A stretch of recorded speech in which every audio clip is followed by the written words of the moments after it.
तो बेटा अब हम पैरासिटिक मोड हमने पढ़ लिया है न्यूट्रिशन का। अब हम पढ़ेंगे सेप्रोट्रॉप्स। सेप्रोट्रॉप्स मतलब क्या होता है कि सेप्रोट्रॉप्स वो ऑर्गेनिज्म होते हैं जो कि डेड ऑर्गेनिक मैटर पे उग जाते हैं या अपना जीवन यापन करते हैं। अब आप बोलोगे कि डेड ऑर्गेनिक मैटर क्या होते हैं? डेड ऑर्गेनिक मैटर वो होते हैं कि जैसे कभी आपकी लीफ, पत्ती, पेड़ पौधों की शाखाएं वो जब नीचे गिर जाती हैं तो टूट जाती हैं, कई दिनों तक एक ही जगह में रह लेती हैं और बाद में उनको बैक्टीरिया या कोई माइक्रो ऑर्गेनिज्म आके डिकम्पोज करते हैं, सड़ा गला देता है।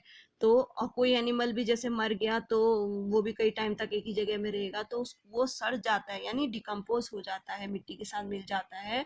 तो उसको क्या कहते हैं? Dead organic matter. तो ऐसे ऑर्गेनिज्म जो डेड ऑर्गेनिक मैटर में उगते हैं उन्हें क्या कहते हैं? सेप्रोट्रॉप्स। मशरूम भी उनमें से एक है। आपको पता है मशरूम भी ऐसे ही डेड ऑर्गेनिक मैटर में उगता है। आपने पैकेट में जो पैक्ड मशरूम होते हैं वो तो सभी ने देखे होंगे, लेकिन अगर आपने नेचुरली कभी ऑब्जर्व किया हो, कभी आप किसी जंगल में गए हो या गांव के एरियाज में आपने देखा हो कि एक ऐसा प्लांट होता है कि जिसके ऊपर से छाता लाइक स्ट्रक्चर होता है, छतरी की तरह स्ट्रक्चर होता है उसके ऊपर, तो उसे मशरूम कहते हैं बेटा। वो जंगलों में कहीं भी आपको अलग अलग वेराइटी, अलग अलग स्पीशीज में दिख जाते हैं। तो ऐसे, अब हम यहाँ पे प्लांट्स की बात करेंगे कि ऐसे प्लांट्स जो डेड ऑर्गेनिक मैटर में उगते हैं या उनसे अपना फूड लेते हैं उसे क्या कहते हैं? सेप्रोट्रॉफ्स। और इस न्यूट्रिशन के तरीके को, इस खाना खाने के तरीकों क्या कहते हैं? Saprotrophic mode of nutrition. Okay, अब इसको देखते हैं। ये बूझो क्या पूछ रही है आपसे कि बूझो wants to know how these organisms acquire nutrients. They do not have mouth like animal do. They are not like green plants as they lack chlorophyll and cannot make food by photosynthesis. अब बूझो पूछ रही है कि ये organism अपने खाना की, अपनी न्यूट्रिएंट की पूर्ति यानी अपने पोषक तत्वों की पूर्ति कैसे करते हैं, क्योंकि इनमें एनिमल की तरह तो माउथ होता ही नहीं है। दे आर नॉट लाइक, वो ग्रीन प्लांट्स की तरह भी नहीं होते, उनमें क्लोरोफिल भी नहीं होता है। And can not make food by photosynthesis, तो वो फोटोसिंथेसिस के द्वारा अपना खाना नहीं बनाते हैं। फिर ये अपने न्यूट्रिएंट्स की पूर्ति कैसे करते हैं? ठीक है, तो इसके लिए एक एक्टिविटी दे रखी है इसने यहाँ पर। थोड़ा इसको देख लेते हैं बेटा, इसमें क्या दिया है, आप करके भी देखना अगर आपके लायक होगी, मतलब आप अगर इसको करने में पॉसिबल होगी तो आप इसको कर सकते हो घर में। Take a piece of bread and moisture it with water. अब एक ब्रेड का पीस लेना है, उसको थोड़ा गीला करना है पानी से, ठीक है। Leave it in a moist warm place for 2 or 3 days or until fluffy patches appear on them. आप इसको थोड़ा, आप ब्रेड को तो पानी लगाने की भी ज़रूरत नहीं है, आप इसको थोड़ा वैसे ही खुला रखो 2-3 दिन तक, तो इसमें वैसे ही फ्लफी पैचेस यानी कुछ आपको फफूंदी जैसे दिखना स्टार्ट हो जाएगा। दीज पैचेस में बी वाइट, ग्रीन, ब्राउन और एनी अदर कलर। ये जो इसके फफूंदी होती है, पैचेस होते हैं, ये कैसे भी कलर के हो सकते हैं बेटा। वाइट भी हो सकता है, ग्रीन भी हो सकता है, ब्राउन भी हो सकता है और किसी कलर में भी ये आपको दिख सकते हैं। Observe the patches under the microscope or a magnifying glass. अब अगर आपके पास है, नहीं है कोई बात नहीं, तो आप अगर इनके स्ट्रक्चर को देखते हैं माइक्रोस्कोप और उसमें, तो आपको कैसा दिखेगा? यहाँ देखिए, अब ये देखिए, आपको जो ब्रेड है, ब्रेड के ऊपर ये जो आपको ये आप फफूंदी जो पैचेस होते हैं वो इस तरह से आपको दिखाई देंगे। अब यहाँ देखिए, यहाँ क्या लिखा हुआ है, इसने एक्सपेरिमेंट कुछ किया कि write down your observation your notebook, most probably you will see cotton like threads spread on the pieces of bread. ठीक है, ये देखिए, अब आपको ज्यादातर क्या दिखेगा? ब्रेड के पीस के ऊपर कॉटन की तरह रेशे रेशे से कुछ दिखेंगे, ठीक है। These organism are called fungi. इन्हें क्या कहते हैं? फंगी कहते हैं, या फंजाई भी बोलते हैं इन्हें। They have a different mode of nutrition. इनमें डिफरेंट मोड ऑफ, ये जो फंगी होते हैं, फंजाई होते हैं, कवक जिनको बोलते हैं, इनमें अलग अलग तरीके से खाना खाने का तरीका होता है।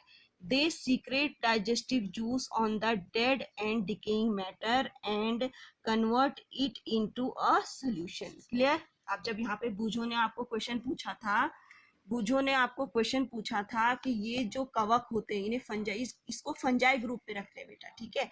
ये जो मशरूम है ये प्लांट का एक ऐसा ग्रुप है जिसको क्या कहते हैं, फंजाई या फंगी। तो ये फंगी ग्रुप में रखे जाते हैं, ये सारे ऑर्गेनिक मैटर, ये सेप्रोट्रॉप्स सब फंगी ग्रुप में रखे जाते हैं, ठीक है।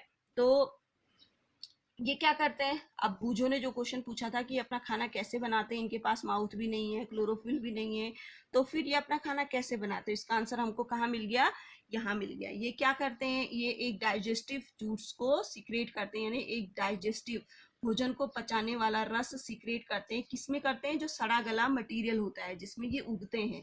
और उसके बाद जो सड़ा गला मटेरियल होता है वो किस में कन्वर्ट हो जाता है, एक सोल्यूशन में कन्वर्ट, मतलब एक लिक्विड लाइट स्ट्रक्चर में, लिक्विड लाइक सोल्यूशन में ये क्या हो जाता है, कन्वर्ट हो जाता है। Then they absorb the nutrients from it. तब क्या करते हैं ये डेड और ये ऑर्गेनिज्म क्या करते हैं, फिर उस सड़े गले मैटर से जब वो लिक्विड में कन्वर्ट हो जाता है तो उससे अपने फूड को एब्जॉर्ब करते हैं, सोखते हैं। क्लियर।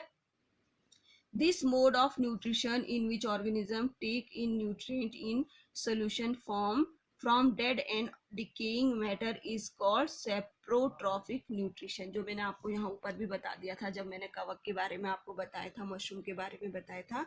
तो इस मोड को क्या बोलते हैं बेटा, सेप्रोट्रॉपिक न्यूट्रिशन। क्लियर हो गया। Plants which use saprotropic mode of nutrition are called saprotrophs। तो जो इस तरीके से अपना खाना खाते हैं डेड डिकेइंग मैटर से, उन्हें क्या कहते हैं, सेप्रोट्रॉप्स। Fungi या fungi also grow on pickles, leather, clothes and other articles that are left in hot and humid weather for long time। Clear? कि जो फंगी होती हैं, जो कवक होते हैं, वो क्या करते हैं, वो पिकल अचार पे भी लग जाता है, लेदर यानी चमड़े पे भी लग जाता है, कपड़ों में भी लग जाता है, और अदर किसी भी चीज में लग सकता है जिसको कि थोड़ा ह्यूमिड का मतलब होगा कि थोड़ा मॉइस्चर वाली जगह में, जैसे सीलन टाइप की जगह में रखा जाता है कई लंबे टाइम तक। ठीक है बेटा। अब ये पहेली फिर से आपसे कुछ पूछ रही है कि Paheli is keen to know whether her beautiful shoes which she were on special occasion ever spoiled by fungi during the rainy season। She wants to know how fungi appear suddenly during the rainy season। ठीक है। अब पहेली को समझ आया कि अरे जब उसके पास कुछ अच्छे शूज थे, कुछ अच्छे से ब्यूटीफुल शूज थे जिनको वो किसी स्पेशल शादी पार्टी वहीं पहनती थी, तो उसने रखे रहते थे, लेकिन रेनी सीजन में आते ही उसके जो शूज हैं वो कैसे हो जाते थे, खराब हो जाते थे, उनके ऊपर फंगी जैसा स्ट्रक्चर दिखने लग जाता था। तो वो सोचती है कि during the rainy season she wants to know how fungi appear suddenly during the rainy season, कि ये जो फंगस होती है ये ड्यूरिंग रेनी सीजन में ही क्यों आ जाती है अचानक से। तो यहाँ देखते हैं उसका आंसर, क्या